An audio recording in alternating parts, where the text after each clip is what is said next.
আসসালামু আলাইকুম CSS বাংলা টিউটোরিয়ালে আপনাদেরকে স্বাগতম। এই ভিডিওতে আমরা কথা বলবো CSS ওভারফ্লো। CSS ওভারফ্লো কিভাবে CSS ওভারফ্লো কাজ করে এবং CSS ওভারফ্লোর কি প্রপার্টি আছে এই বিষয়বস্তু নিয়ে আমরা এই ভিডিওতে কথা বলবো বা শেখার ট্রাই করব। তো আমি VS কোড ওপেন করে নিয়েছি, দেন আমি দুটো ফাইল ক্রিয়েট করে নিয়েছি, একটা index.html, একটা হচ্ছে লাইক style.css। আর একটা কাজ করে নিয়েছি, এখানে আমরা লাইক টাইটেলে CSS ওভারফ্লো লিখে নিছি এবং হচ্ছে একটা যেহেতু আমরা এক্সটার্নাল CSS ইউজ করতেছি এর জন্য এখানে লিঙ্ক করে নিছি। ঠিক আছে, আপনারা এরকম একটা লিঙ্ক করে নেবেন। আচ্ছা, এরপরে এখানে আমি দুটো সাইডে রাখছি, আর এখানে আউটপুট দেখার জন্য আমরা এটা ইউজ করছি আর কি, যেটা কিনা আমাদের ওপেন উইথ লাইভ সার্ভারের মাধ্যমে এটা ওপেন আছে। বডিতে আমরা কিছু কন্টেন্ট বা কিছু টেক্সট এখানে নিয়ে আসি আউটপুট দেখার জন্য। তো আমি একটা ডিপ দিলাম, তো এখানে একটা প্যারাগ্রাফ থাকবে যেটা কিনা লরেম 100 টেক্সট থাকবে 100। ওকে, দ্যাটস ইট। এরপরে আমরা আরেকখান ডিপ দেবো এখান থেকে, এইখানে সেম কন্ডিশন লরেম, এইখানে থাকবে হচ্ছে লাইক 50 টেক্সট। ফাইন। এরপরে যদি আমরা আউটপুটটা দেখি তো এরকম অনেকগুলো টেক্সট আমরা এখানে দেখতে পারতেছি। ফাইন। এরপরে প্রথম ডিবে আমরা একটা ক্লাস নেম দেবো, আমরা যে কোনো ক্লাস নেম দিতে পারি। তো আমি এখানে দিই মেইন হাইফেন লরেম এরকম কিছু একটা, বা হিডার লরেম এরকম কিছু একটা। আর এইখানে একটা ক্লাস নেম দিচ্ছি, তো লাইক বডি হাইফেন লরেম এরকম কিছু একটা। তো এইখানে আমি like dot main hyphen lorem দিলাম। এই যে আমি একটা ক্লাস নেম নিছি, সেখানে আমরা মেইন লরেম নামের যে একটা ক্লাস নেম নিছি, তো এটা আমরা এইখানে আমরা দিয়ে দিলাম। এরপরে এইখানে আমরা কিছু একটা কাজ করব। প্রথমে আমি ব্যাকগ্রাউন্ড কালার দিয়ে দিচ্ছি লাইক সায়ান কালার।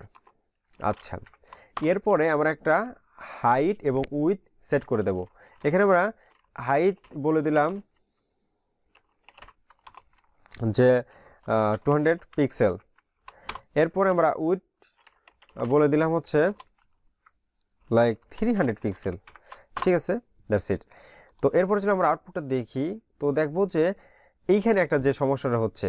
আচ্ছা, আমি আউটপুটটা একটু কমেন্ট করে দিই, তারপরে কথা বলি। এখন যদি আমরা আউটপুটটা দেখি তো এরকম যে প্রথমে একটা ডিভ আছে এইখানে, দেন এখানে আর একটা ডিভ আছে। সিম্পল কথা, এরকম থাকে আমরা জানি। যখন আমরা এরকম একটা হাইট এবং উইথ সেট করে দিচ্ছি, দেন তখন কি হচ্ছে যে হাইট উইথ সেট করার পরে এই যে 200 পিক্সেল বা 200 পিক্সেল উইথ এবং হাইট সেট হওয়ার পরে যে বাকি লেখাগুলো ইজিবিজি হয়ে গেছে। ঠিক আছে, তো এই কাজগুলো আমরা আমাদের সাইডে খুব সুন্দর করে প্রদর্শন করার জন্য আমরা ওভারফ্লো ইউজ করে থাকি, যেখানে দেখতে খুবই সুন্দর হয়। দেখেন এখানে দেখতে মানে ভালো দেখা যাচ্ছে না। এখন যদি আমরা এখান থেকে একটা ওভারফ্লো দেই, আমরা জানি ওভারফ্লোর কয়েকটা প্রপার্টি আছে, তার মধ্যে কয়েকটা জনপ্রিয়ের মধ্যে হচ্ছে আমরা আমাদের সচরাচর যেগুলো ব্যবহার করা হয় বা আমরা ব্যবহার করি, একটা হচ্ছে overflow hidden, overflow scroll, overflow visibility, overflow auto, এরকম অনেকগুলো আছে। তার মধ্যে সব থেকে আমার বেশি ইউজ করা হয় হচ্ছে স্ক্রল ইউজ করা হয়, হিডেন ইউজ করা হয়, ভিজিবিলিটি ইউজ করা হয়, এরকম কয়েকটা ইউজ করা হয়।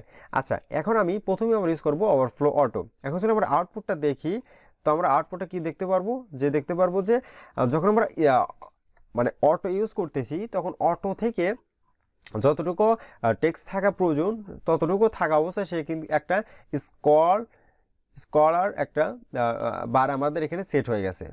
এটা আমাদের অটোর কাজ।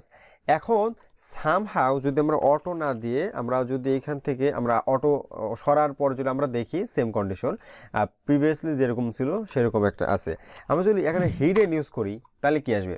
তো হিডেন ইউজ করাতে দেখা যাবে এইখানে যে সমস্যাটা হবে সে হচ্ছে এই যে লেখা থাকার পরেও যে আমাদের এক্সট্রা বা বাকি যে লেখাগুলো আছে, এই যে আমরা যতটুকু হাইট এবং উইথ সেট করে দিচ্ছি এর বাইরের যে লেখাগুলো আছে বা টেক্সটগুলো আছে সেগুলো আমাদের হিডেন হয়ে গেছে। এগুলো আমরা দেখতে পারতেছি না বা দেখতে পারবো না যদি আমরা হিডেন রাখি। ঠিক আছে, এটা আমাদের একটা সমস্যা। বাট এর জন্য আমাদের সবথেকে জনপ্রিয় যে কাজটি হয় সেটা হচ্ছে আমরা স্ক্রল যদি আমরা ইউজ করি, এখন যদি আমরা ওভারফ্লো স্ক্রল যদি ইউজ করি, তাইলে আমরা দেখতে পারবো এইখানে আমাদের অটো একটা স্ক্রল বাটন চলে আসছে, যে এখানে আমরা এই কার্সর দিয়ে মাউস দিয়ে আমরা এখান থেকে সরাইতে পারি। এতে কি হবে, আমাদের হাইট উইড সেম জায়গায় থাকবে, বাট সেম জায়গাতেই আমাদের যে টেক্সটগুলো আছে, ওয়েব পেজের যে টেক্সটগুলো আছে, আমরা সেখান থেকে আমরা এইভাবে ফুললি আমরা দেখতে পারবো। এটা হচ্ছে জনপ্রিয় একটা স্ক্রলার অবস্থা আর কি, ওভারফ্লোর স্ক্রল প্রপার্টি। এরপর যদি আমরা ভিজিবিলিটি দেখি, আচ্ছা এখন দেখেন ভিজিবিলিটি দেখলে কী হবে, আমাদের প্রিভিয়াসলি বা সর্বপ্রথম আমরা যেরকম দেখছিলাম সেম এরকম কন্ডিশন এখানে হয়েছে আর কি। সো আমরা এরকম মোটেও চাচ্ছি না, আমরা সবসময় চাবো কি এখান থেকে আমরা স্ক্রল আমরা এখানে ইউজ করব, ঠিক আছে।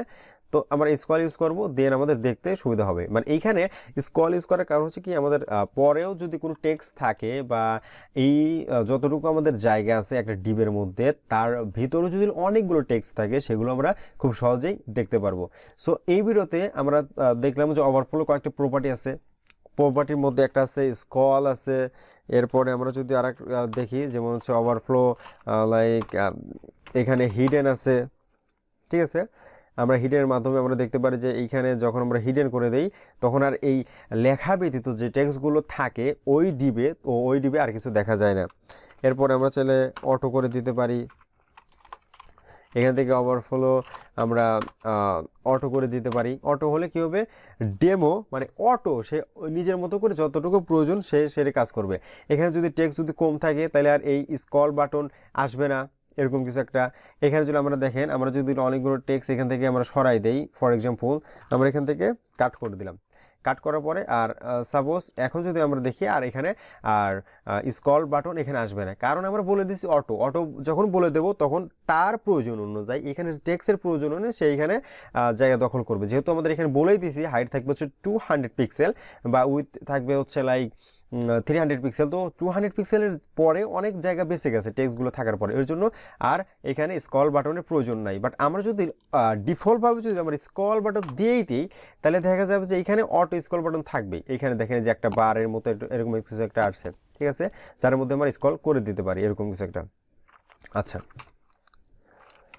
এখানে আমরা শিখলাম অটো নিয়ে কাজ করার বিষয়টা শিখলাম। এরপরে আমরা আর একটা কাজ করে দিচ্ছি, ভিজিবিলিটির যে কাজটা ছিল, ঠিক আছে। তো ভিজিবিলিটির কাজটা কি হয়, ভিজিবিলিটির কাজটা ডেমো এক্সট্রা এরকম থাকে। আর এরকম দেখার জন্য আমাদের এখানে লরেম কিছু একটা টেক্সট আমরা লাগবে, এরকম তাহলে বোঝা যাবে না, ঠিক আছে। এরকম মানে একটা টেক্সটের উপরে আর একটা টেক্সট এরকম চলে আসছে, যেটা এখানে দেখতে মোটেও ভালো হচ্ছে না আর কি। ওকে, তো এই ভিডিও থেকে আমরা শিখলাম ওভারফ্লোর কয়েকটা প্রপার্টি নিয়ে কাজ করে আর কিভাবে কাজ করে সেটাও শিখলাম, আর কোথায় আমরা সবথেকে বেশি ইউজেবল হয় আমরা সেটাও বুঝতে পারলাম।